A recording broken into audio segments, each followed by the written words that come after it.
സദസ്സിൽ ആഗതരായിരിക്കുന്ന അറിവിൻ്റെ ഉത്തുംഗശൃംഖരായ എല്ലാ പ്രിയപ്പെട്ടവർക്കും കേരള കൾച്ചറൽ ഫോറത്തിൻ്റെ ഈ വാർഷിക ആഘോഷവേളയിൽ കലയെയും കലാകാരന്മാരെയും ഹൃദയത്തോട് ചേർത്ത് പിടിക്കുന്ന എല്ലാ മഹത് വ്യക്തികൾക്കും മഞ്ജുളമായ ഈ സായം സന്ധ്യയിൽ എൻ്റെ നമ്പർ വിനീതമായ കൂപ്പുകൈ. പ്രിയ സ്നേഹിതൻ രവീന്ദ്രഭായി ഒരു ദിവസം എൻ്റെ അരികിൽ വന്നിട്ട് പറഞ്ഞു, ബിജുഭായി, നമ്മുടെ KCF-ൻ്റെ വാർഷികം മെയ് 10 സരസ്വതൻ ഓഡിറ്റോറിയത്തിൽ വെച്ച് നടക്കുകയാണ്. അതിനോടനുബന്ധിച്ച് നമ്മുടെയൊക്കെ നേത്രാമൃത കാഴ്ചകളെ കുളിരണിയിക്കുന്നതിനും കർണപീയൂഷ ഗാനങ്ങളാൽ നമ്മളെ കോരിത്തെരിപ്പിക്കുന്നതിനും കൽക്കട്ടയുടെ ഗാനഗന്ധർവൻ എന്നറിയപ്പെടുന്ന നമ്മുടെ ജോസഫ് ഏട്ടനും സംഘവും നയിക്കുന്ന ഗാനാലാപന സന്ധ്യയുണ്ട്. അതിനോടനുബന്ധിച്ച് ഒരു ചെറിയ പ്രസംഗമുണ്ട്. വിഷയം ബന്ധങ്ങളും ബന്ധനങ്ങളുമാണ്. ആ ദൗത്യം ഞങ്ങൾ ബിജുവായിനെ ഏൽപ്പിക്കുകയാണ്. ഞാൻ ചാടി പറഞ്ഞു, എൻ്റെ പൊന്നുവായി, ഇത് എന്നെക്കൊണ്ട് പറ്റുന്ന പരിപാടിയല്ല. കാരണം അച്ചടി ഭാഷകളെ വാരിവിതറി അക്ഷരക്കൂട്ടങ്ങളെ പെയ്തൊഴിച്ച് ശ്രോതാക്കളുടെ അകതാരിൽ ഉണർവിൻ്റെ പനിനീർ വീശുവാനോ അല്ലെങ്കിൽ ശബ്ദഗാംഭീര തരംഗണിയാൽ അവരുടെ കർണപുട്ടകങ്ങളെ കോൾമേർ കൊള്ളിക്കാനുള്ള കഴിവ് എനിക്കില്ല. 17ാമത്തെ വയസ്സിൽ രാജ്യസുരക്ഷയ്ക്കായിട്ട് നിയോഗിക്കപ്പെട്ട ഞാൻ 34 വർഷത്തോളം രാജ്യത്തിൻ്റെ വിവിധ ഭാഗങ്ങളിൽ ഡ്യൂട്ടി ചെയ്തു വന്നു. അല്ലെങ്കിൽ ലാലേട്ടൻ്റെ ഏതോ സിനിമയിൽ ഒരു ഡയലോഗ് ഉണ്ടല്ലോ, ചീറിപ്പാഞ്ഞു വരുന്ന വെടിയുണ്ടകൾക്ക് നേരെ നെഞ്ചും വിരിച്ചു നിന്ന് രാജ്യത്തിൻ്റെ അഭിമാനം കാത്ത ഒരു സാധാരണ പട്ടാളക്കാരനായ എനിക്ക് ഈ സദസ്സിന് മുന്നിൽ എന്ത് സംസാരിക്കാൻ. അപ്പം പ്രിയ സ്നേഹിതനും പ്രസിഡൻറ്റുമായ നമ്മുടെ കാർത്തികേട്ടനും സെക്രട്ടറിയായ മണികണ്ഠൻ അവர்களுം ഒരേ സ്വരത്തിൽ പറഞ്ഞു, ഇത് നമ്മുടെ ഒരു കുടുംബ കൂട്ടായ്മയാണ്, നമ്മളെല്ലാം ഒന്നല്ലേ, നമ്മൾ ചുറ്റോട്ട് ഇങ്ങനെ ഇരിക്കുന്ന പോലെ നമ്മൾ സംസാരിച്ചാൽ മതിയായി, നമ്മൾക്ക് സ്നേഹിതരല്ലേ. സ്നേഹത്തിന് ഹിതം കൊടുക്കുന്നവനാ സ്നേഹിതൻ എന്ന വാക്ക് മുറുകെ പിടിച്ചുകൊണ്ട് ആ ദൗത്യം ഞാൻ ഏറ്റെടുത്തു എന്നുള്ളത് സത്യം. പക്ഷെ നിങ്ങളെയൊക്കെ കാണുമ്പോൾ ഈ കുന്ത്രാണ്ടത്തിന് പുറകെ നിൽക്കുമ്പോണ്ടല്ലോ, കൈയാണ് വരക്കണേ കാലാണ് വരക്കണമെന്ന് എനിക്കറിയുന്നുണ്ട്. അതുകൊണ്ടാണ് ഞാൻ പറഞ്ഞു ഈ സാധനം ഒന്നും ഉണ്ടെന്ന് വെക്കണേന്ന്. ആദ്യമേ പറയാം, ഞാൻ വലിയൊരു പ്രാസംഗികനല്ല. അറിഞ്ഞതും എൻ്റെ ജീവിതാനുഭവവും നിങ്ങളുടെ വായിൽ നിന്ന് വീണതുമായ കുറച്ച് കാര്യങ്ങളെല്ലാം കൂടെ കൂട്ടിയിണക്കി നിങ്ങളോട് പറയണമെന്ന് മാത്രമേ ഉള്ളൂ. രണ്ടാമത്തെ കാര്യം, ഏകദേശം എല്ലാ മുഖങ്ങളിലും പുഞ്ചിരി തൂകുന്ന മുഖരിതമാണെങ്കിലും കുറച്ച് പേരുടെ മുഖം വലിഞ്ഞു മുറുകെ ഗൗരവത്തിരിക്കുന്നു. എന്തിന്? ജീവിത പ്രാരാബ്ദങ്ങളുടെ ഇടയിൽ ഇങ്ങനെ ഉഴത് നടക്കുമ്പോൾ ഇടയ്ക്കൊരു ഒരു ഉണർവിന് വേണ്ടി നമ്മൾ ഇതുപോലുള്ള പരിപാടികൾ നടക്കുന്നു. അപ്പോൾ അങ്ങ് ചിരിക്കുക. ഞാനൊരു സത്യം പറയട്ടെ, ഈ മുല്ലമുട്ട് പോലെയുള്ള ഈ ചിരിയുണ്ടല്ലോ, കുറച്ച് നാൾ കഴിയുമ്പം തീരും. അത് പിന്നെ മഞ്ഞയാകും, കറുപ്പാകും, ഓരോന്ന് പൊഴിയും, പിന്നെ പോടാകും. ആർക്ക് വേണം ആ ചിരി? പിന്നെ ഒരു കാര്യം, നമ്മുടെ ഒരു സ്നേഹിതനായിട്ട് 24 മണിക്കൂർ നമ്മൾ കൊണ്ടു നടക്കാറില്ലേ ഈ മൊബൈലെന്ന കുന്ത്രാണ്ടം, അതിനൊരു ഇത്തിരി റെസ്റ്റ് കൊടുക്കുക, ഇതിലൂടെ അങ്ങ് ലയിക്കുക. നമ്മളൊന്ന് ഓർത്ത് നോക്കിയാൽ നമ്മുടെ ചെറുപ്പകാലങ്ങൾ, എൻ്റെ മക്കളെ നിങ്ങൾ കേൾക്കണം. നിങ്ങൾ അറിയോ, ഞങ്ങളുടെ ചെറുപ്പകാലം, നിങ്ങളുടെ അച്ഛൻ്റെ അമ്മയുടെ ചെറുപ്പകാലം, അന്ന് ഈ മൊബൈൽ പോയിട്ട് ഒരു TV പോലും ഇല്ലാത്ത കാലമായിരുന്നു. ആകെപ്പാടെ ഉണ്ടായിരുന്ന ഒരു റേഡിയോ. അതിന് ആദ്യത്തെ അവകാശം എന്ന് പറഞ്ഞാൽ അച്ഛനാണ്. വയലിലെ പണിയെല്ലാം കഴിഞ്ഞ് ഇടയ്ക്ക് ഒരു വിശ്രമത്തിന് വേണ്ടി കയറി വരുന്ന അച്ഛന് നേരെ ഉമ്മറപ്പടിയിൽ കാന്താരിമുളക് ഞെരടിയ മോരുമുളകുമായിട്ട് അമ്മ ഉമ്മറപ്പടിയിൽ കാത്തു നിൽക്കും. അത് വാങ്ങിച്ചിട്ട് ഒരൊറ്റ കുടിയ ഒരു ഏമ്പക്കം വിട്ടിട്ട് കസേരയിലോട്ട് ഇരിക്കും. അടുത്തിരിക്കുന്ന റേഡിയോ ഉണ്ട്, അതെടുത്ത് മെല്ലെ തിരിക്കും. അപ്പോൾ അവിടുന്ന് കേൾക്കാം ആകാശവാണി തിരുവനന്തപുരം, തൃശ്ശൂർ, ആലപ്പുഴ. വാർത്തകൾ വായിക്കുന്നത് രാമചന്ദ്രൻ. ഈ രാമചന്ദ്രൻ്റെ വാർത്ത വായിച്ചിട്ട് അപ്പനങ്ങ് എണീറ്റ് പോയാൽ പോരെ? അതുപോരാ, ദഹിക്കാത്ത അടുത്ത വാർത്തയും കൂടെ കേൾക്കണം. ആകാശവാണി സമ്പ്രതി വാർത്താഹ ശ്രീയന്ത പ്രവാചക ബലദേവാനന്ദ സാഗര. അത് കേൾക്കുന്നു, അപ്പനെടുത്ത് റേഡിയോ താഴെ വെക്കുന്നു, മെല്ലെ മാറുന്നു. കഥകിൻ്റെ പുറകിൽ പിന്നാമ്പുറങ്ങളിൽ മറിഞ്ഞിരിക്കുന്ന അമ്മയും പരിവാരങ്ങളും ഓടി വരുന്നു, ചാടി എടുക്കുന്നു, അടുത്ത സ്റ്റേഷൻ തിരിക്കുന്നു. അപ്പം മനോഹരമായ പാട്ട് കേൾക്കാം. കദളി വാഴ കയ്യിലിരുന്ന് കാക്കയൊന്നു വിരുന്നു വിളിച്ചു, വിരുന്നുകാരാ വിരുന്നുകാരാ വിരുന്നുകാരാ വന്നാട്ടെ. പാട്ട് തീരുന്നു, അമ്മ അടുക്കളയിലോട്ട്, ഞങ്ങൾ കളിക്കളത്തോട്ട്. കൂട്ടുകാരും കൂടി മനോഹരമായ പലവിധ കളികളും. അതിനിടയ്ക്ക് ഒരു കൂട്ടുകാരൻ പോയി മാവേൽ എറിയുന്നു, പച്ചമാങ്ങ വീഴിക്കുന്നു, കല്ലുകൊണ്ട് അത് ഇടിച്ചു പൊട്ടിക്കുന്നു, വട്ടയിലയുടെ മുകളിൽ വെക്കുന്നു, ഉപ്പിൽ മുക്കി ഒരു കടി അടുത്തവന് പാസ് ചെയ്യുക. അന്ന് ഈ കൊറോണ വൈറസ് ഒന്നുമില്ല. അതൊരു സ്നേഹത്തിൻ്റെ മാതൃകയായിരുന്നു. ഇതെല്ലാം കഴിഞ്ഞ് സന്ധ്യ ആകുമ്പോഴത്തേനും എല്ലാ കാരണവന്മാരുടെ ഓർഡറാണ് കറക്റ്റ് വീട്ടിലോട്ട് എത്തണം. എത്തിയിട്ട് സന്ധ്യയ്ക്ക് മുന്നേ വിളക്ക് വെച്ച് പ്രാർത്ഥിക്കണം. ഞങ്ങൾക്കൊക്കെ എന്ന് പറഞ്ഞാൽ പള്ളിമണി കേൾക്കണം. അന്ന് ടൈം പീസൊന്നും ഇല്ലല്ലോ. പള്ളിമണി കേൾക്കുമ്പോൾ മുട്ടുകുത്തി നിന്ന് സ്വർഗസ്ഥനായ ഞങ്ങളുടെ പിതാവേ ഞങ്ങളുടെ നാമം പൂജിതമാകണമേ എന്ന കുരിശുവരെ ഞങ്ങൾ കേൾക്കണമായിരുന്നു, ഞങ്ങൾക്ക് ചെല്ലണമായിരുന്നു. അപ്പോൾ അടുത്ത വീട്ടിൽ നിന്ന് കേൾക്കായിരുന്നു നിലവിളക്കത്തിൻ്റെ ചുവട്ടിൽ പുൽപ്പായയിലിരുന്ന് ചമ്പ്രം പടഞ്ഞിരുന്ന് രാമ രാമ രാമ രാമ രാമ രാമ പാഹിമ രാമപാദം ചെയ്തിടും മുകുന്ദ രാമ പാഹിമ. കർക്കിടക മാസത്തിലാണെങ്കിൽ അതിലും മനോഹരമായിരുന്നു. കാരണം പ്രായമായ മുത്തശ്ശിമാരൊക്കെ മക്കളെ ചുറ്റും ഇരുത്തിയിട്ട് രാമായണ പാരായണം ഉണ്ടായിരുന്നു. അത് 24,000 ശ്ലോകത്തിൽ വാൽമീകി എഴുതി തീർത്ത രാമായണം എത്ര മനോഹരമായിട്ടാണ് അത് 7 കാണ്ഡങ്ങളിൽ അദ്ദേഹം ആക്കിയത്. അത് ബാലകാന്ഡം മുതൽ ഉത്തരകാന്ഡം വരെ. ബാലകാന്ഡം, ആരുണ്യകാന്ഡം, അയോധ്യകാന്ഡം, കിഷ്കിന്ധകാന്ഡം, സുന്ദരകാന്ഡം, യുദ്ധകാന്ഡം, ലാസ്റ്റ് ഉത്തരകാന്ഡം. ഈ 7 കാണ്ഡം. അല്ലെങ്കിൽ ഏക ശ്ലോകത്തിൽ പറയുകയാണെങ്കിൽ പൂർവം രാമ തപോവനാധിഗമനം ഹത്വാ മൃഗം കാഞ്ചനം വൈദേഹി ഹരണം ജടായു മരണം സുഗ്രീവ സംഭാഷണം ബാലി നിഗ്രഹണം സമുദ്രതരണം ലങ്കാപുരി മർദ്ദനം കൃത്വ രാവണ കുംഭകർണനിധനം സമ്പൂർണ്ണ രാമായണം. അതങ്ങനെ കേട്ട് ഇതെല്ലാം കഴിഞ്ഞ് കഴിയുമ്പോഴും രണ്ട് ശകലം അന്തിക്കൊക്കെ മോന്തിയിട്ട് ഇരിക്കുന്ന കാരണവന്മാർ, പ്രത്യേകിച്ച് എൻ്റെ അപ്പനൊക്കെ ആ ഇളം തന്നെയിലിരിക്കുമ്പോൾ ഞങ്ങളൊക്കെ ഒച്ചത്തിൽ വായിക്കണമായിരുന്നു. അന്ന് ഇതുപോലെ മണിസൗധങ്ങളോ ഒത്തിരി മുറികളൊന്നുമില്ല, വെട്ടമില്ല, വൈദ്യുതിയില്ല. അപ്പോഴുള്ളത് വിളക്ക്. ആ വിളക്കിൻ്റെ വെട്ടത്തിരുന്ന് ഓരോരുത്തരും ഓരോ മൂലയിലിരുന്ന് വായിക്കണമായിരുന്നു. ഏറ്റവും ചെറിയ ആൾ വായിക്കുമായിരുന്നു ക്ലാ ക്ലാ ക്ലാ ക്ലീ ക്ലീ ക്ലീ. എവിടെ നിന്നാണ് ശബ്ദം? സുരേഷ് തിരിഞ്ഞു നോക്കി. അതാ മുറ്റത്തൊരു മൈന, കറുപ്പ് കലർന്ന തവിട്ട് നിറത്തിലുള്ള തൂവൽ, മഞ്ഞക്കൊക്ക്, കണ്ണിന് താഴെയുമുണ്ട് മഞ്ഞ നിറം. സംശയമില്ല, മൈന തന്നെ. അപ്പോൾ കൊച്ചേട്ടൻ എന്നെ ചെയ്യുന്നു, കൊച്ചേട്ടൻ അടുത്തിരുന്നുണ്ട്. അടുത്തത് പറയും 3 2 2 3 2 2 എഴുത്തുകൾ 14 6 ഗണം പാദം 2 1 ഗുരു ഒന്നെങ്കിലും വേണം മാറാതെ ഓരോ ഗണത്തിലും നടുക്ക് എരി പാതാതി പൊരുത്തം. ഇത് കേകയാണ്. പക്ഷെ വെള്ളിയാഴ്ച ഇതിൽ നിന്നൊക്കെ വ്യത്യസ്തമായിരുന്നു കേട്ടോ. വെള്ളിയാഴ്ച എന്ന് പറഞ്ഞാൽ ഒരു കൊച്ചു ചായപ്പ് എപ്പോഴും കാണാം. കൊച്ചു ചായപ്പിൽ ഇങ്ങനെ ഇരുന്നിട്ട് പി ഭാസ്കറിൻ്റെ കാളകളുടെ കവിതകൾ കേൾക്കുക. എനിക്കത് ഇഷ്ടമുള്ള കാര്യമാണ്. കാരണം ആ കാളകൾ എന്ന് പറഞ്ഞാൽ നിങ്ങൾക്കൊക്കെ ഓർമ്മയുണ്ടാവും. അത് ഒരു അനാഥനായ ഒരു കാളുവണ്ടിക്കാരനും അദ്ദേഹത്തിൻ്റെ കാളകൾ. അദ്ദേഹത്തിന് വേറെ ആരുമില്ല. ഒരു നാൾ അയാൾ ആ കാളുവണ്ടിക്കാരൻ മരിക്കുകയാണ്. ആ കാളുവണ്ടിക്കാരനെ ശവമഞ്ചം പേരിക്കൊണ്ട് ഈ കാളുകൾ മുന്നോട്ട് പോകുന്ന ഒരു സീൻ രാവിലെ ആ കവി കാണുമ്പോൾ കവി വർണ്ണിക്കുന്നതാണ്. ഒരു നാൾ ഗ്രാമവീതി തന്നിലായി കണ്ടു ഞാനൻ കരളു നടുങ്ങവേ ഈ മട്ടമൊരു രംഗം 4 പേരല്ല 4 കാളകൾ പഴം തുണി മൂടിയ മരക്കെട്ടിൽ പേരി മുന്നേറിയിടുന്നു. അങ്ങനെ ആ മനോഹരമായ പാട്ട്. ഇതെല്ലാം കഴിയുമ്പോഴത്തേനും അമ്മ വിളിക്കും, വാ ഭക്ഷണം കഴിക്കാൻ. ആ വിളക്കിൻ്റെ ചുറ്റും എല്ലാവരും ചുറ്റും ഇരിക്കും. എന്നിട്ട് സ്വന്തം പാത്രം നോക്കിയാല ചേച്ചിക്ക് നടുക്കഷ്ണം കൊടുത്ത് എനിക്ക് വാലേ കിട്ടിയുള്ളൂ. എല്ലാവർക്കും ഉള്ളൊരു അനുഭവമാണ്.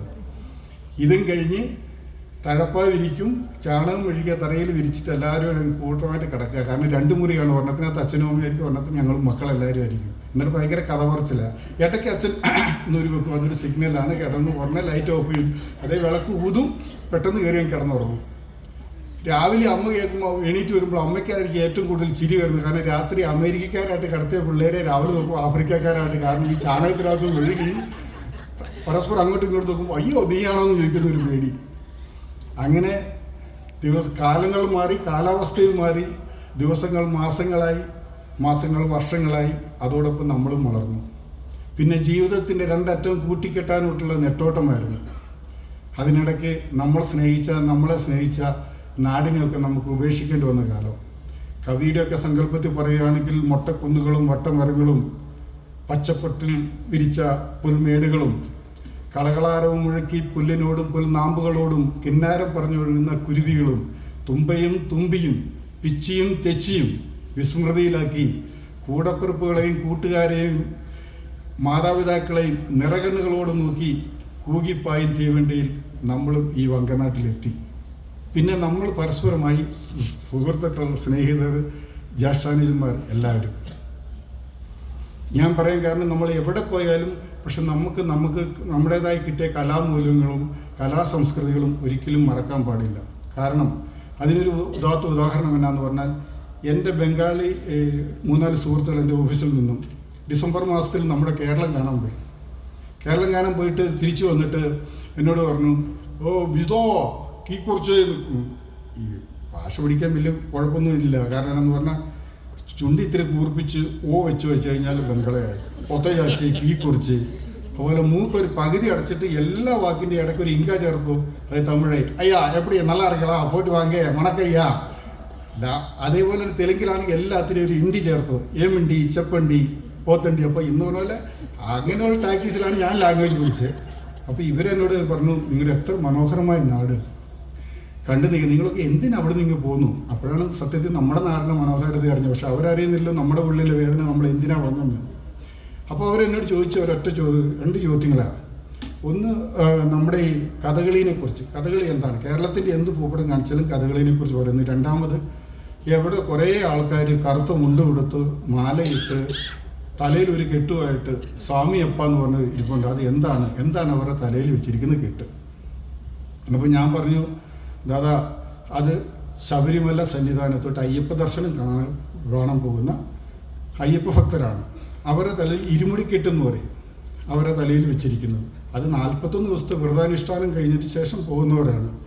അപ്പോൾ എന്നോട് ചോദിച്ചു ആ കെട്ടിനകത്ത് തന്നെ. അപ്പോൾ ഞാൻ പറഞ്ഞു, അത് മുൻകെട്ട് പിൻകെട്ടെന്ന് പറയും. മുൻകെട്ടിലുള്ളത് പോകുന്ന സ്വാമിമാർക്കുള്ള പൂജാദ്രവ്യങ്ങളാണ്. അതിനകത്ത് അരിപ്പൊടി, കോർക്ക്, ചരട്, നെയ്ത്തേങ്ങ, അടയ്ക്ക, വെറ്റില, അതുപോലെ കുരുമുളക്, മഞ്ഞൾപ്പൊടി, അവല്, മലര്, ഉണ്ടശർക്കര, കദളിപ്പഴം എന്നിവയാണ്.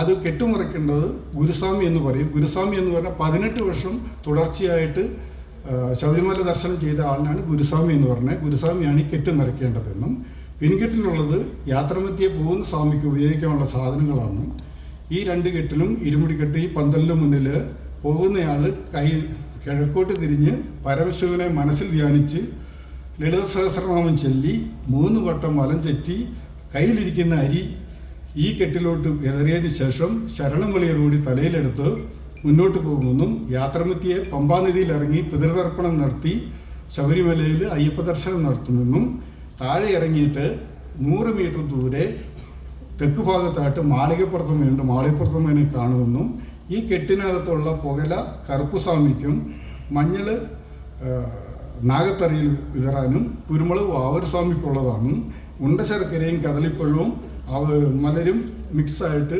അയ്യനുള്ള നൈവേദ്യം ഉണ്ടാക്കാനാണെന്നും ഞാൻ പറഞ്ഞു. അവരോട് ഈ കാര്യങ്ങൾ പറഞ്ഞു. അപ്പം അവർക്ക് ഏകദേശം രൂപം കിട്ടി. പിന്നെ കഥകളിനെക്കുറിച്ച് ചോദിച്ചപ്പോൾ ഞാൻ പറഞ്ഞു, കഥകളി എന്ന് പറഞ്ഞാൽ ആദ്യത്തെ കഥകളിയുടെ പേര് കൃഷ്ണനാട്ടം എന്നായിരുന്നു.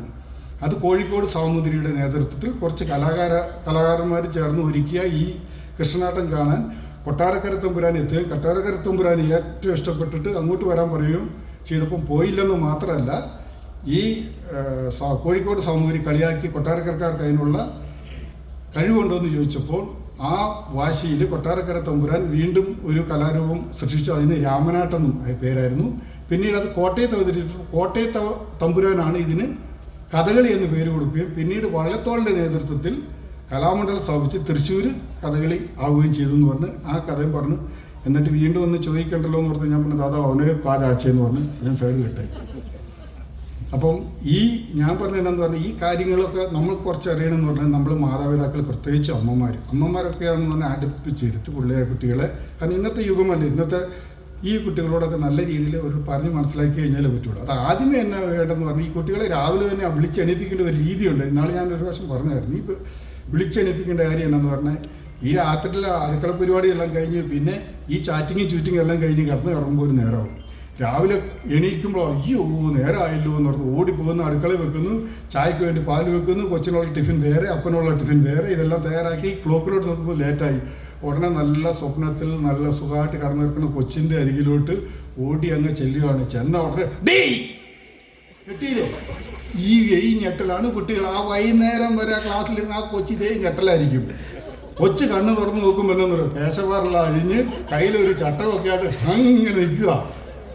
അപ്പോൾ സത്യം പറഞ്ഞാൽ എന്നാന്ന് പറഞ്ഞാൽ ആ കുട്ടികളെ വിളിക്കേണ്ടതെന്ന് പറഞ്ഞാൽ ഒന്ന് തലയിടുക. കാരണം നല്ല സുഖസുഷുപ്തിയിൽ ഉറങ്ങുന്ന കുട്ടിയാണ്. അപ്പം മെല്ലെ നല്ല തലയിലൊന്ന് തലോടി, മക്കളെ എണീറ്റേ, പോകണ്ടേ, കോളേജിൽ സ്കൂളിൽ ഓഫീസിൽ പോകണ്ടേ, എണീറ്റ് പോവാം. അപ്പോൾ പകുതി മയക്കത്തിൽ കൊച്ചെണീക്കും. പോയി കുളിച്ചിട്ട് വന്നേ, നിങ്ങൾ പ്രാർത്ഥിച്ചേ, അല്ലെങ്കിൽ കുരിശ് വരച്ചേ, അല്ലെങ്കിൽ പറഞ്ഞ് വന്നേ, കിഴക്കോട്ട് തിരിഞ്ഞ് സൂര്യനെ ഒന്ന് നമസ്കരിച്ച് ഗായത്രി മന്ത്രം ഓം ഭൂർ ഭുവസ്വഹ തത്സവിതൂർവരേണ്യം, ആ ഗായത്രി മന്ത്രം കംപ്ലീറ്റ് ചെല്ലി. വേറെ ഒന്നുമില്ല, അതിൻ്റെ അർത്ഥം വേറെ ഒന്നുമില്ല.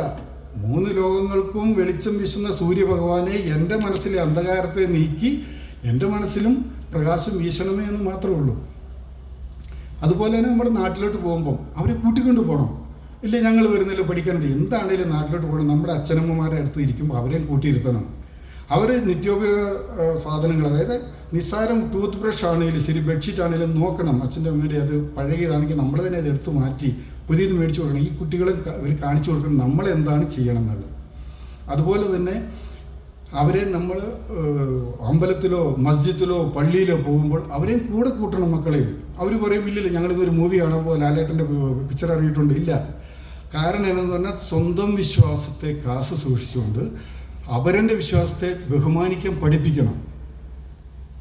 അപ്പോഴേ അവർക്ക് അതിൻ്റേത് കാര്യം പറ്റും. അതുപോലെ നമ്മൾ പണ്ട് പഠിച്ച ആചാരം അനുഷ്ഠാനങ്ങൾ അവരെ പഠിപ്പിച്ചിരിക്കണം.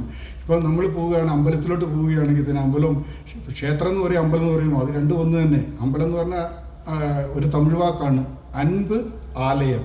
അൻപ് എന്ന് പറഞ്ഞാൽ സ്നേഹം, സ്നേഹത്തിൻ്റെ ആലയം. ആലയം എന്ന് പറഞ്ഞാൽ വീട്, സ്നേഹത്തിൻ്റെ വീട് ആണ് അമ്പലം. അല്ലെങ്കിൽ ക്ഷേത്രം എന്ന് പറഞ്ഞാൽ ക്ഷത്രിയം, അതായത് ക്ഷതം മാറ്റുന്നത്, നമ്മുടെ മനസ്സിൻ്റെ ക്ഷതം മാറ്റുന്ന സ്ഥലം. ഇത് രണ്ടും ഒന്ന് തന്നെ. അപ്പോൾ അമ്പലത്തിലോട്ട് പോകുമ്പോൾ ഏറ്റവും മുന്നിലതായിട്ട് ഒരു ആളിപ്പുണ്ട്. ആരാണ്? പവിഴക്കണ്ണുമായിട്ട് വ്യാളിമുഖൻ. അപ്പോൾ അത് പ്രകൃതി ദേവിയുടെയും ശിവൻ്റെയും മകനാണ്. അത് പിന്നീട് നിങ്ങൾ പറഞ്ഞു കൊടുക്കണം. അങ്ങനെ അമ്പലത്തിലോട്ട് കയറി ആദ്യമേ തന്നെ കന്നിമൂലയിൽ വിഘ്നേശ്വരൻ ഇരിപ്പുണ്ട്. അപ്പോൾ ഏകദന്തം മഹാകായം തപ്തകാഞ്ചന സന്നിധം ലംബോദരം വിശാലാക്ഷം വന്ദേഹം ഗണനായകം. അങ്ങനെ പറഞ്ഞുകൊണ്ട് ഗണപതിക്ക് ഒരു വലം ചുറ്റാൻ പറയണം, പ്രദക്ഷിണം ചെയ്യാൻ പറയണം. ഓരോ ദേവീ ദേവന്മാർക്കും ഓരോ പ്രദക്ഷിണമുണ്ട്. ഗണപതിക്ക് 1, സൂര്യഭഗവാന് 2, ശിവന് 3, വിഷ്ണുവിന് 4, സുബ്രഹ്മണ്യന് 5, ഭഗവതിക്ക് 6, വെളിയിലുള്ള ആൾത്തരയ്ക്ക് 7. അങ്ങനെ വലം ചുറ്റാൻ പറയണം. അത് കുട്ടികളെ പറഞ്ഞു, അവർക്കറിയത്തില്ല, നിങ്ങൾക്കറിയാം, പക്ഷെ നിങ്ങൾ അവരോടുകൂടി പറഞ്ഞ് മനസ്സിലാക്കി കൊടുക്കണം. അതുപോലെ തന്നെ പറയും, ഒരു മാമൻ അവിടെ കിടന്ന് ശയനപ്രദക്ഷിണം ചെയ്യണമല്ലോ, ഞങ്ങൾക്കും ചെയ്യണം എന്ന് പറയുമ്പോൾ ഉടനെ പറഞ്ഞോണം, നമുക്ക് ഡയറക്റ്റ് ഭൂമിയിലെ ടച്ച് ചെയ്യാൻ പാടില്ലാത്ത 5 കാര്യങ്ങളുണ്ട്. സ്ത്രീയുടെ മാറ്, നിലവിളക്ക്, ശംഖ്, പണ്ഡിതപൃഷ്ഠം, ഇങ്ങനെ 5 കാര്യങ്ങൾ, ഗ്രന്ഥം, ഇങ്ങനെ 5 കാര്യങ്ങളുണ്ടെന്നും നിലവിളക്ക് പിന്നെ പ്രത്യേക എന്താന്ന് പറഞ്ഞാൽ നിലവിളക്ക് താഴ്ഭാഗം ബ്രഹ്മാവിനെയും മധ്യഭാഗം വിഷ്ണുവിനെ മേൽഭാഗം ശിവനെയുമാണ് സങ്കല്പിച്ചിരിക്കുന്നതെന്നും 2 തിരിയിട്ട് സൂര്യനെയും ചന്ദ്രനെയും നമസ്കരിക്കാനാണെന്നും 5 തിരി ദ്രവ്യങ്ങൾക്കുള്ളതെന്നും 7 തിരി എന്നുള്ള 7 ലോകത്തെ മനുഷ്യർക്കുള്ളതെന്നും അവരെ പറഞ്ഞ് മനസ്സിലാക്കുക. ഒപ്പം നമ്മൾ ഇതിനായിട്ട് മുന്നോട്ട് വന്നു കഴിയുമ്പം ചന്ദനം അല്ലെങ്കിൽ കളഭം, അപ്പം ചന്ദനവും കളഭവും തമ്മിലുള്ള വ്യത്യാസം എന്നാണ് പലർക്കും അറിയത്തില്ല. നമുക്കറിയാമെങ്കിൽ കുട്ടികൾക്ക് അറിയത്തില്ലെങ്കിൽ പറഞ്ഞു കൊടുക്കണം.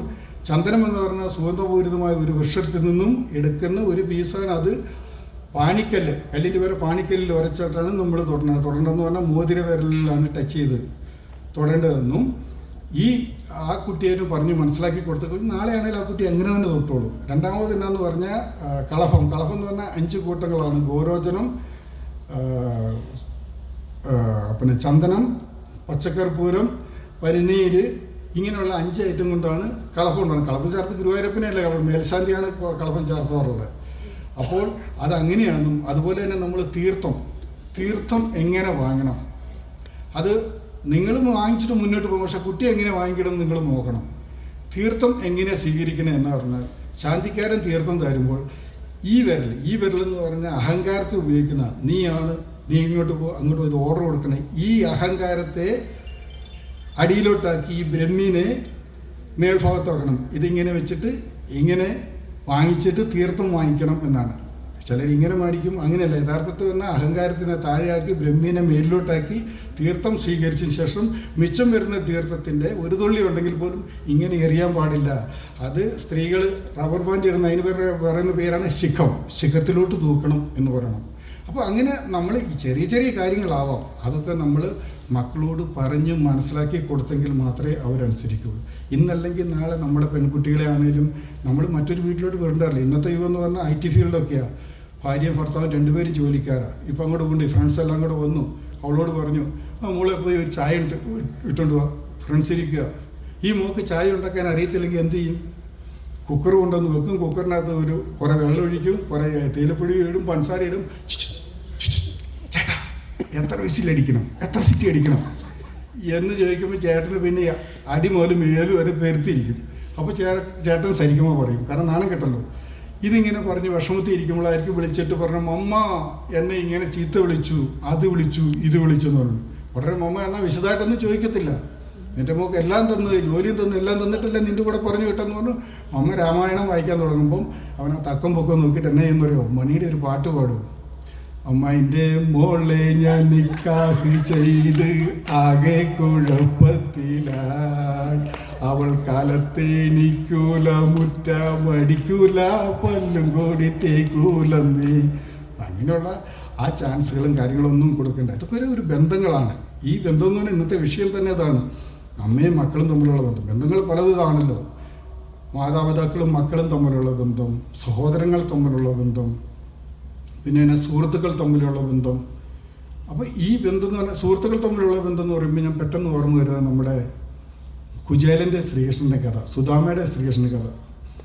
നിങ്ങൾ ഓർക്കുന്നില്ല? നമ്മൾ പണ്ട് പഠിച്ച് മുണ്ടിൽ പൊതിഞ്ഞ പൊതിയും മുഖ്യമായ പുസ്തകവും രണ്ടും കൂടി കക്ഷത്തിങ്കലിടുക്കിക്കൊണ്ട്.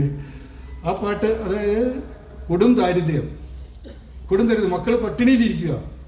സുധാമ എന്ന കുചേലൻ്റെ ഭാര്യ വന്നിട്ട് പറയാ, നിങ്ങളുടെ ബാല്യകാല സുഹൃത്തല്ലായിരുന്നോ കൃഷ്ണൻ? അതായത് ദ്വാരകാപുരി രാജാവാണ്, അവിടെ പോകും, എന്തെങ്കിലും ചോദിക്കൂ. ഓന് ചെറുപ്പത്തിലുള്ള സുഹൃത്തായിരുന്നു, ഞാൻ ചോദിക്കും, എനിക്ക് എങ്ങനെ അറിയും, ഞാൻ എങ്ങനെ ചോദിക്കും? അപ്പം പറയാം, നമ്മുടെ മക്കളുടെ പട്ടിണി കണ്ടില്ലേ, ഒരു വട്ടം ചോദിക്കും. അപ്പം ഞാൻ ഒന്നുമില്ലാതെ എങ്ങനെ പോകണേ? അപ്പോൾ ഇരുന്ന് കുറച്ച് അവലെടുത്തിട്ട് പൊതിഞ്ഞു കൊടുക്കും. അതാണ് പറഞ്ഞത് മുണ്ടിൽ പൊതിഞ്ഞ പൊതിയും മുഖ്യമായ പുസ്തകവും. അങ്ങനെ ഒന്നും അറിയാൻ മേലാത്ത ആ പാവപ്പെട്ട ആ ബ്രാഹ്മണൻ പോകുന്നതായിട്ട് കാണിക്കുന്നില്ല. ഞാൻ പട്ടാളത്തിൽ പോയപ്പോൾ കൂടുതലും അമ്പലങ്ങളിലൊക്കെ ഹിന്ദിയിലൊക്കെ ആയിരുന്ന പരിപാടികൾ. അതായത് ചെന്നു ദ്വാരകാപുരിയുടെ മുന്നിൽ വന്നപ്പോഴത്തേന് അവിടെ രണ്ടുപേര് നിൽക്കുന്നു, ആര് അംഗരക്ഷകർ. അവരുടനെ ചോദിച്ചു, ഠറോ കൊത്തയാച്ചി, അവിടെ പോവാ. ഉടനെ സുധാമ പറയണ, അരേ ദ്വാരപാലോ കനയ്യ സെ കഹദോ ഇധർ പേ സുധാമ കരീബ് ആ ഗയാ ഹേ. ഓക്കെ ഞാൻ ചോദിക്കാൻ തോന്നുന്നു. ഓടിപ്പോയി കണ്ണൻ അവിടെ ഇരിക്കുക. കണ്ണൻ രുക്മിണിയും കൂടെ ഇങ്ങനെ വർത്തമാനം പറഞ്ഞിരിക്കുമ്പോൾ ഓടി ചെന്നിട്ട് പറഞ്ഞു, പ്രഭു ഒരാൾ വന്നിരിക്കുന്നു, ഒരു ബ്രാഹ്മണനാണ്, കീറി പറഞ്ഞ വസ്ത്രങ്ങളാൽ വന്നിരിക്കുന്നതാണ്. ഓക്കെ, എന്താണ്? അപ്പം പറഞ്ഞു, അവൻ്റെ പേര്, അദ്ദേഹത്തിൻ്റെ പേര് സുധാമ എന്നാണ്. സുധാമ എന്ന് കേട്ട ഉടനെ സുൻതേ ഹി ദൗഡേ ചലേയായ മോഹൻ ലഗായ ഗലേസെ സുധാ കാഹി മോഹൻ. അത് ഇവരിങ്ങനെ അഭിനയിക്കുന്ന കാണുമ്പോൾ നമുക്ക് തന്നെ വിഷമം വരും. കാരണം കണ്ണൻ അതിൽ നമുക്കൊരു കാഴ്ചയാണ്. അതിനകത്ത് വലിയവനോ ചെറുവനെന്നോ പണക്കാരനെന്നോ പാവപ്പെട്ടവനോ നോക്കുന്നില്ല. സുഹൃത്തിൻ്റെ ആത്മബന്ധം കെട്ടിപ്പിടിച്ചു. അതിനകത്ത് നമ്മൾ പണ്ട് ചെറുപ്പത്തിൽ പോയപ്പോൾ ലാസ്റ്റ് ഒരു തന്നുണ്ട്, ചെന്താമര കണ്ണനുണ്ടോ കരഞ്ഞിട്ടുള്ളൂ. ഒരിക്കലും കരയാത്ത കണ്ണൻ കരഞ്ഞു. ലോകത്തിൽ കിട്ടിയ ഏറ്റവും വലിയ ടേസ്റ്റുള്ള ഇതായിട്ട് അവലെടുത്ത് അദ്ദേഹം കഴിക്കുകയാണ്. അതൊരു മാതൃകയാണ് എന്തിൻ്റെ? സുഹൃത്ത് ബന്ധത്തിൻ്റെ, നിസ്വാർത്ഥ സ്നേഹത്തിൻ്റെ. അല്ലെങ്കിൽ നമ്മുടെ മഹാഭാരതം നോക്കൂ. മഹാഭാരതം എന്ന് പറയുമ്പം 1,25,000 ശ്ലോകങ്ങളാൽ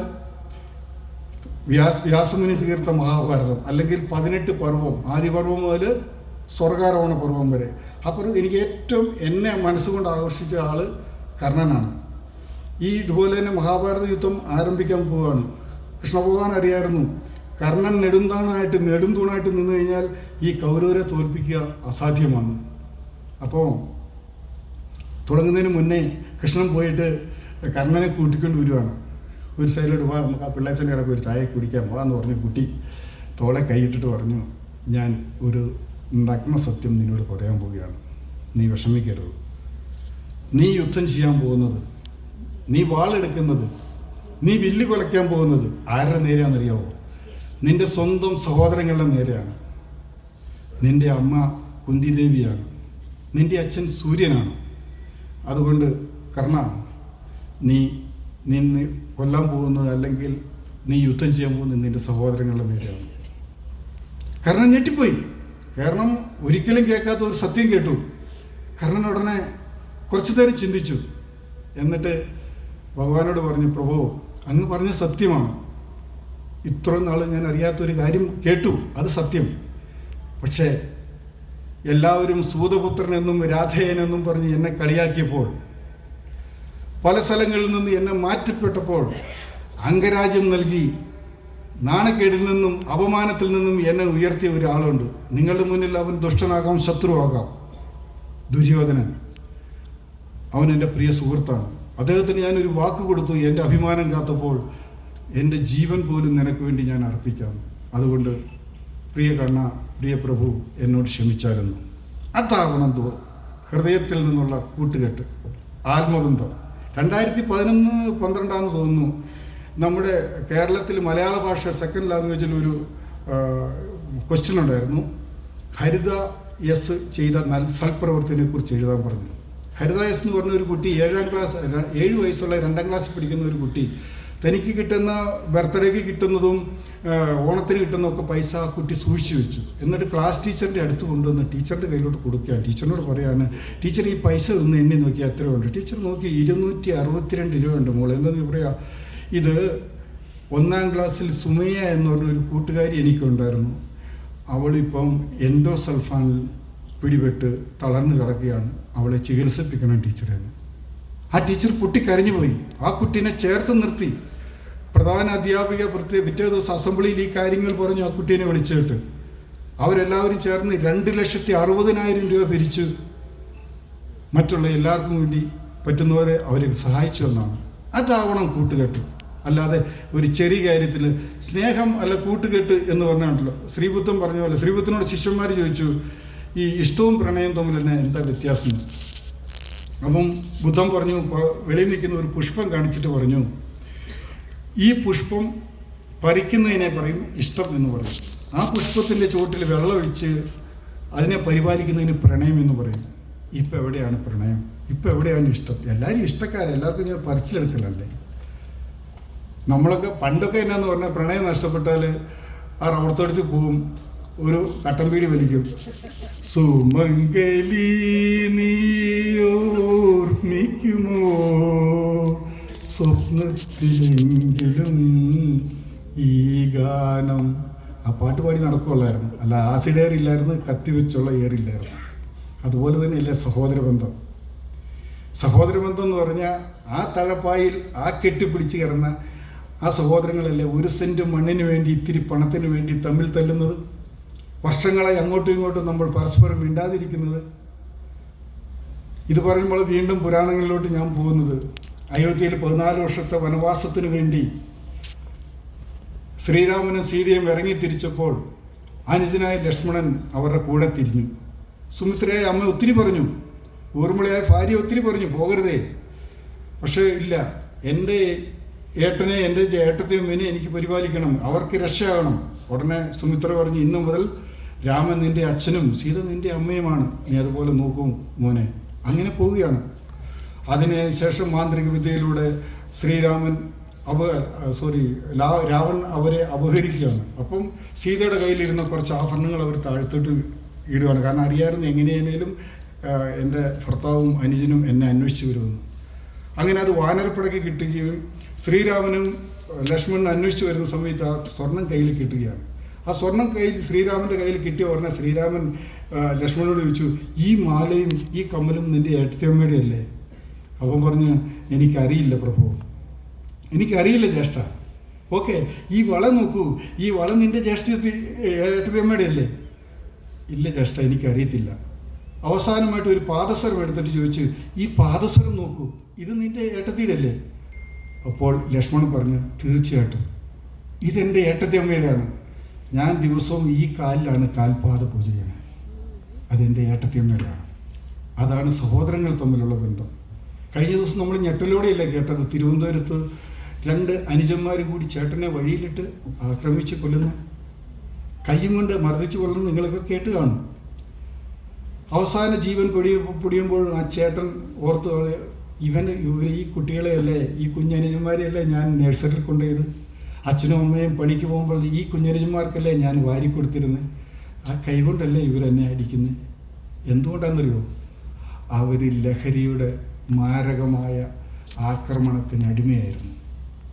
ഈ ലഹരി എന്നൊരു സാധനം പണ്ട് ഏതോ 20-ാം നൂറ്റാണ്ടിലാണെന്ന് തോന്നുന്നു പറയത്തില്ലേ, narcotic business is a dirty business.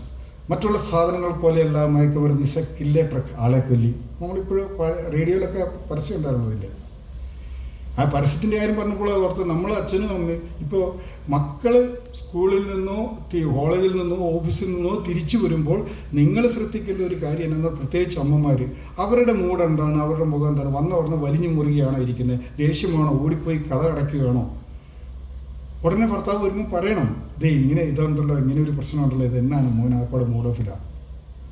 അപ്പം ചെല്ലണം, എന്താ മക്കളെ, എന്താടാ പ്രശ്നം, നിങ്ങൾക്ക് എന്തുണ്ടെങ്കിലും അച്ഛനുണ്ടടാ. ഈ +2-ൻ്റെ ഇപ്പോൾ റിസൾട്ട് വരുന്നു. എൻ്റെ മോൻ്റെ കാര്യം ഞാൻ പറയാം. അവനിവിടെ ഉണ്ടെങ്കിൽ അവൻ ഇഷ്ടപ്പെടത്തില്ലായിരിക്കാം. അവൻ്റെ കാര്യം ഞാൻ പറയാം. അവൻ +2 പരീക്ഷ റിസൾട്ട് വരുന്ന തലേദിവസം പുള്ളിക്ക് ഉറക്കമില്ല. എപ്പോഴെപ്പോഴും കക്കൂസിലോട്ട് ഓടുന്നു, അങ്ങോട്ട് ഓടുന്നു, ഇങ്ങോട്ട് ഓടുന്നു, കഴിക്കട ചായ വേണ്ട, ഒന്നും വേണ്ട, കാരണം പിറ്റേ ദിവസം റിസൾട്ട് വരിക. അപ്പോൾ നമ്മുടെ ശ്രീമതി വെളിയിൽ എന്തോ ആവശ്യത്തിന് പോയിരിക്കുന്നു, ഞാനും അവന് മാത്രമേ ഉള്ളൂ. ഞാൻ അവൻ്റെ അടുത്ത് ചെന്നിട്ട് അവനെ ചേർത്ത് പിടിച്ചിട്ട് പറഞ്ഞു, എടാ മോനു, നീ എന്തിനാ ടെൻഷൻ അടിക്കണേ, നീ എഴുതാനുള്ള എഴുതി, നീ പാസ്സായെങ്കിൽ പാസ്സാകും, തോറ്റെങ്കിൽ തോറ്റു, അപ്പനല്ലടാ കൂടെയുള്ളേ, ബാക്കി കാര്യം നമുക്ക് നോക്കാമെന്ന് പറഞ്ഞു. അത് കേട്ടപ്പോൾ അവനെ ഒന്ന് കെട്ടിപ്പിടിച്ചു. പിറ്റേ ദിവസം അവന് നല്ല മാർക്കോടുകൂടി പാസ്സായി കേട്ടോ. അപ്പോൾ ഈ വോഡോഫോണിൻ്റെ ഒരു പരസ്യമില്ലേ, പണ്ടത്തെ വോഡോഫോൺ കണ്ടിട്ടുണ്ടോ, ഒരു പയ്യനിങ്ങനെ നടക്കുന്ന, അതിൻ്റെ പുറകെ ഒരു പട്ടിക്കുഞ്ഞ് പുറകെ പോകുന്നു. അതിൻ്റെ ഒരു പരസ്യത്തിൻ്റെ ബാക്കിൽ എഴുതിയിട്ടുണ്ട്, wherever you go I am there, നീ എവിടെ പോയാലും ഞാൻ നിൻ്റെ പുറകെ ഉണ്ടെന്ന്. അങ്ങനെ ഒരു ഉൾക്കാഴ്ച മക്കൾക്കുണ്ടായിരിക്കണം. എവിടെ പോയാലും എൻ്റെ അച്ഛനും അമ്മയും എനിക്ക് കൂട്ടുണ്ടായിരിക്കണം. അവസാനത്തെ ബന്ധം മാതാപിതാക്കളും മക്കളും തമ്മിലുള്ള ബന്ധം, ലോകത്തിൽ ഏറ്റവും കരുത്താർജിച്ച ബന്ധം, ബഹുമൂല്യമായ ബന്ധം. ആ ബന്ധത്തിൽ ഞാൻ പറയും, അച്ഛനേക്കാളും ഒരുപടി മുന്നിലാണ് അമ്മയുടെ സ്നേഹം. നമ്മൾ ജനിക്കും മുമ്പേ നമ്മളെ അറിഞ്ഞവൾ നമ്മുടെ അമ്മയല്ലേ. നമ്മൾ കരയുമ്പോൾ ഒപ്പം കരഞ്ഞവൾ നമ്മളല്ലേ. നമ്മൾ ദേഷ്യപ്പെട്ടപ്പോൾ അമ്മ പിണങ്ങാത്തവൾ നമ്മുടെ അമ്മയല്ലേ. ഇന്ന് ലോക മാതൃദിനം കൂടെയാണ്. ആ അമ്മേനെ നമ്മളെങ്ങനെ മറക്കാൻ പറ്റും? ആ അമ്മയുടെ നമ്മൾ എത്ര പ്രാവശ്യം നമ്മൾ അമ്മയോടൊക്കെ ദേഷ്യപ്പെട്ടിട്ടുണ്ട്. നിങ്ങളൊന്ന് ഓർത്ത് നോക്കി, നമ്മൾ അമ്മയോട് ഓരോ കാര്യത്തിന്, ചെറിയ കാര്യത്തിന് പോലും അമ്മയോട് ദേഷ്യപ്പെടും. നിങ്ങൾക്ക് ഇഷ്ടപ്പെട്ട ടിഫിനകത്തുള്ള ഭക്ഷണം തന്നില്ലെങ്കിലും അമ്മയോട് ദേഷ്യം. അമ്മ ഓടി വന്ന്, നിങ്ങൾ ഓർക്കുന്നുണ്ടോ, നിങ്ങളെ ഓടി വന്ന് നിങ്ങളെ കഴിപ്പിക്കാൻ നോക്കുമ്പോൾ നിങ്ങളെ കൈതട്ടി മാറ്റിയിട്ടുണ്ടോ അമ്മയുടെ?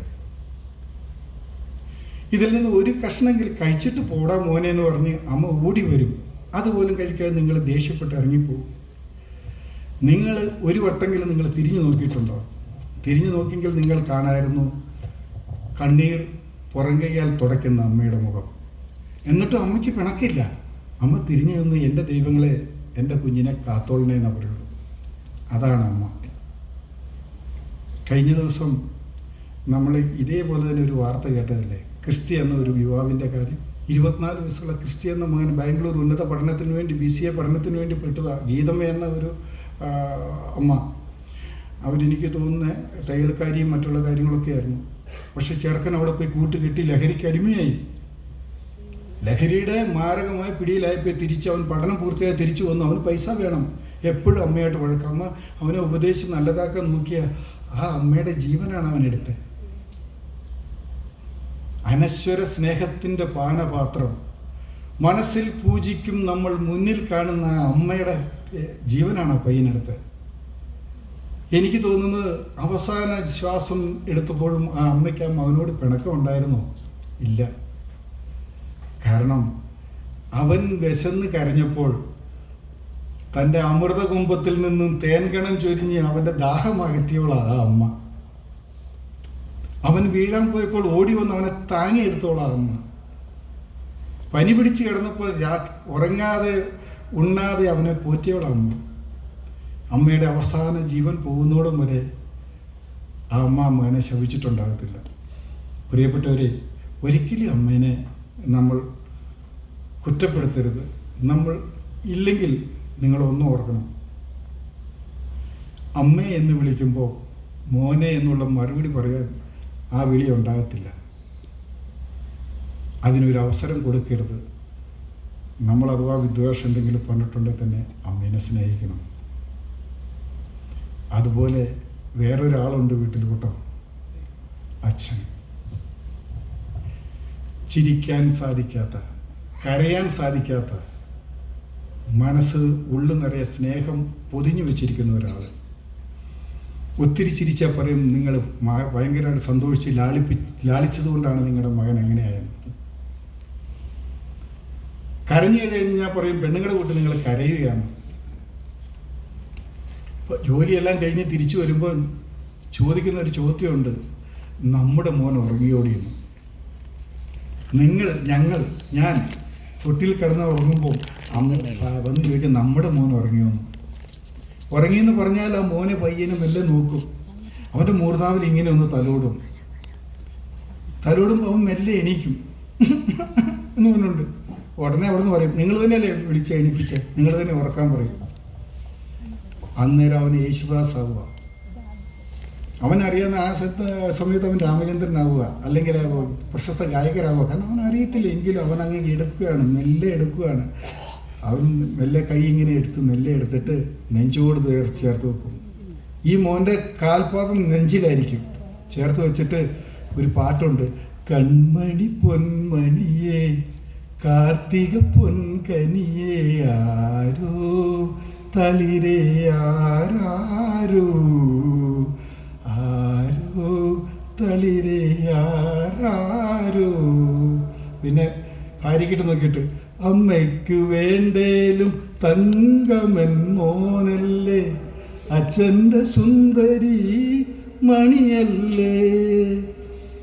ആ അച്ഛൻ ആ നെഞ്ചിലോട്ട് വെച്ച കൈ ആ അച്ഛൻ്റെ നേരെ ആവും പല മക്കളും കാലുയർത്തുക. പ്രമോദ് വെള്ളിനായി എന്ന് പറഞ്ഞ ഒരു നാടക നടൻ പല ഇൻ്റർവ്യൂവിലും പറഞ്ഞിട്ടുണ്ട് ഒരു നാടകത്തിൻ്റെ കഥ. അദ്ദേഹം പറഞ്ഞ നാടകത്തിൻ്റെ സാരാംശം ഇതാണ്. ഒരു 101 വയസ്സായ ഒരു കാർന്നവർ, നല്ല പ്രായത്തിൽ അദ്ദേഹത്തിൻ്റെ ഭാര്യ മരിച്ചുപോയി. പിന്നെ മക്കളെയെല്ലാം അദ്ദേഹം കഷ്ടപ്പെട്ട് വളർത്തി, നല്ല ഉന്നത പദവിയിലെത്തി മക്കളൊക്കെ. പിന്നെ മത്സരിക്കുകയാണ് അച്ഛനെ ആരും നോക്കുന്നുള്ളത്. അങ്ങനെ ഒരു മകൻ്റെ അടുത്ത് ഇങ്ങനെ. പക്ഷെ ആ കാർന്നവർക്ക് ഈ 101 വയസ്സായതുകൊണ്ട് മലവും മൂത്രവും ഒക്കെ പോകുന്ന അറിയുന്നില്ല. അറിയാതെ പല ദിവസവും ബെഡിലങ്ങനെ പോകും. അപ്പോൾ അങ്ങനെ ഒരു ദിവസം ഇങ്ങനെ ബെഡിൽ കിടന്ന് മൂത്രമൊഴിച്ചിട്ട് ഈ അച്ഛനിങ്ങനെ വെളിയിലോട്ട് വരുമ്പോൾ ഈ മകൻ, ഈ ഉന്നത ഉദ്യോഗസ്ഥൻ വന്ന് നോക്കുമ്പോൾ ഇതിങ്ങനെ കിടക്കുന്നു. ആ ബെഡ്ഷീറ്റ് എടുത്തുകൊണ്ട് വന്നിട്ട് ചോദിച്ചു, ഇന്നും അച്ഛൻ മൂത്രമൊഴിച്ചല്ലേ, കിടന്നു മുള്ളിയല്ലേ? ഇല്ലടോ, ഇല്ല, ഞാൻ എവിടെയാ? ഉടനെ ആ മകൻ ആ പുതപ്പെടുത്ത് ആ അച്ഛൻ്റെ മുഖത്തോട്ടടിപ്പിക്കുക. മുഖത്തോട്ടടിപ്പിച്ച് പിന്നെ ഇത് ആരെയാന്ന്. ഈ സമയത്തായിരുന്നു പെങ്ങളുടെ ഭർത്താവ് വരുന്നത്. ഉടനെ ചമ്പലോട് കൂടി പെട്ടെന്ന് ആ ബെഡ്ഷീറ്റ് പുറകോട്ട് മാറ്റുക. ഇത് കണ്ടപ്പോൾ ആ അച്ഛനെ സഹിക്കുന്നതിലും അപ്പുറമായിരുന്നു. അപ്പോൾ അച്ഛൻ പറയുന്ന ഒരു ഡയലോഗാണ്, പക്ഷെ അത് നാടകത്തിലാണ്. ഞാൻ എന്നെക്കൊണ്ട് പറ്റുന്ന രീതിയിൽ ഞാൻ ഓർമ്മ വെച്ചിട്ട് ഞാൻ പറയാത്. മക്കളെ, പിച്ചാത്തിയാണേലും കുറച്ച് നാൾ ഉപയോഗിച്ച് കഴിയുമ്പം തേയ്മാനം സംഭവിക്കുകയല്ലടാ. ഇതിപ്പോൾ 101 വർഷം ഉപയോഗിച്ച ചന്തിയല്ലടാ. ഇത് പിടിച്ചെടുത്തൊന്നും നിൽക്കത്തില്ലടാവേ. തമ്പുരാനാണെ അങ്ങോട്ട് വിളിക്കുന്നുമില്ല. അച്ഛനൊരു കാര്യം പറയട്ടെ. ഈ പത്തനാപുരത്തെങ്ങാണ്ട് ഒരു ഗാന്ധി ഭവൻ ഉണ്ടെന്ന് കേട്ടിട്ടുണ്ട്. അച്ഛനെ അവിടെ കൊണ്ടുവന്ന് ആക്കും മക്കളെ. ചത്തു കഴിയുമ്പോൾ എൻ്റെ കുട്ടനാട്ട് കൊണ്ടുവന്ന് ദയിപ്പിക്കാൻ പറയണേ. എൻ്റെ അച്ഛനും അമ്മയും കിടന്നുറങ്ങുന്ന മണ്ണ, നിങ്ങളുടെ അമ്മ ഉറങ്ങുന്ന മണ്ണല്ലേടാ. പിന്നെ അച്ഛനറിയാത്ത ദൈവങ്ങളോട് പ്രാർത്ഥിക്കുന്ന എന്താണെന്നറിയാവോ? എൻ്റെ ഈ ആയുസ് എൻ്റെ മക്കൾക്ക് കൊടുക്കല്ലേ തമ്പുരാനെന്ന്. പ്രിയ സുഹൃത്തുക്കളെ, അതൊരു നാടകം. നമ്മുടെ ജീവിതത്തിൽ അതങ്ങനെ ഉണ്ടാവാതിരിക്കട്ടെ. ബന്ധങ്ങളും ബന്ധനങ്ങളും എന്ന ഈ കൊച്ചു പ്രസംഗം ഞാൻ ഇവിടെ അവസാനിപ്പിക്കുകയാണ്. സ്നേഹത്തോടുകൂടി മായാതെ മറയാതെ മങ്ങാതെ നമുക്ക് നമ്മുടെ ബന്ധം തുടരാം. ഉറപ്പുകളില്ലാത്ത ജീവിതമാണ് യാത്ര. അത് വെറുപ്പുകളില്ലാതെ നമുക്ക് തുടരണം. സൂര്യൻ വരുന്നോടം വരെ ഇരുട്ടിന് ആയുസുള്ളൂ. ഉള്ളെത്ര പടഞ്ഞാലും ഒരു ചിരിയിൽ നിന്റെ വേദന നിനക്ക് സ്വയം മറക്കാൻ സാധിക്കുമെങ്കിൽ ഏറ്റവും വലിയ മോട്ടിവേഷൻ നീ തന്നെയാണ്. ഇത്രയും നേരം എന്നെ കേട്ട, എന്നെ സഹിച്ച എല്ലാവർക്കും 1000 നന്ദി. കൂടാതെ എന്നെ ഈ ഏരിയയിലോട്ട് ഇങ്ങനെ ഒരു അവസരം തന്ന എല്ലാ സംഘടനകൾക്കും നന്ദി, നമസ്കാരം.